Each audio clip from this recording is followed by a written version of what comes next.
les amis, aujourd'hui on se retrouve pour une nouvelle vidéo investissement Pokémon. Alors, comme vous l'avez vu sur la miniature, le sujet de la vidéo du jour, c'est bien sûr, est-ce qu'on préfère investir dans le nouveau ou dans l'ancien? Là, vous voyez, il y a exactement sur mon setup du nouveau et de l'ancien. Du nouveau, c'est Mascarade Crépusculaire. J'ai ramené quelques petites cartes, dont une carte magnifique de Mascarade Crépusculaire, qui est peut-être une de mes cartes préférées. Le Evoli AR de Mascarade Crépusculaire, 50 € en ce moment, 55, il est en train de monter cet Evoli AR, mais est-ce qu'on préfère le Evoli AR ou alors une ancienne carte d'ancienne série? Alors c'est aujourd'hui ce qu'on va essayer de décrypter. En premier lieu, je vais vous montrer un peu les nouvelles cartes. Donc ça, ce sont pas mal d'ultra rares de nouvelles séries. On a le Karchakroc de Faille Paradox, le Evoli AR de Mascarade Crépusculaire et le Aromathérapeute de Point de Fusion. Ces trois cartes sont quand même des cartes extrêmement belles et tout va dépendre en fait de ce que vous voulez faire de votre investissement Pokémon. Est-ce que vous préférez investir sur des belles cartes ou des cartes qui vont valoir plus cher? Evoli, c'est une carte qui vaut cher et qui est belle. Franchement, ça c'est tout bénef. Mais par exemple, le Karchakroc, que moi personnellement j'adore, il y a plein de gens qui vont pas l'aimer et à ce moment-là, ça va faire un peu baisser son prix. Donc en fait, tout dépend de ce que vous voulez faire.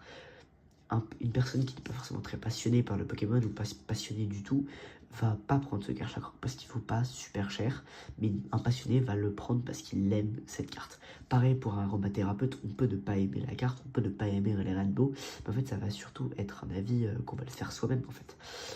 Est-ce que aromathérapeute c'est une carte que j'aime? Voilà. Donc ça c'est vrai, pour le nouveau c'est vraiment le point principal. Est-ce qu'on aime la carte ou pas? Sur la plupart des cartes, sinon comme le Evoli AR, est-ce qu'elle coûte cher? Voilà. Par contre, sur l'ancien, c'est l'autre sujet. Est-ce qu'on va... Déjà, la plupart des cartes anciennes, si elles valent cher, c'est qu'il y a une raison. Le Pokémon est aimé ou la carte est ultra belle. Donc là, c'est plus pour des gens qui soit veulent se remémorer les souvenirs de quand ils étaient petits et quand ils ouvraient des cartes, soit des gens qui veulent de l'argent. Vraiment, ce Mega Rayquaza, c'est soit vous aimez la carte et vous aimez le Pokémon, soit vous êtes là pour l'argent.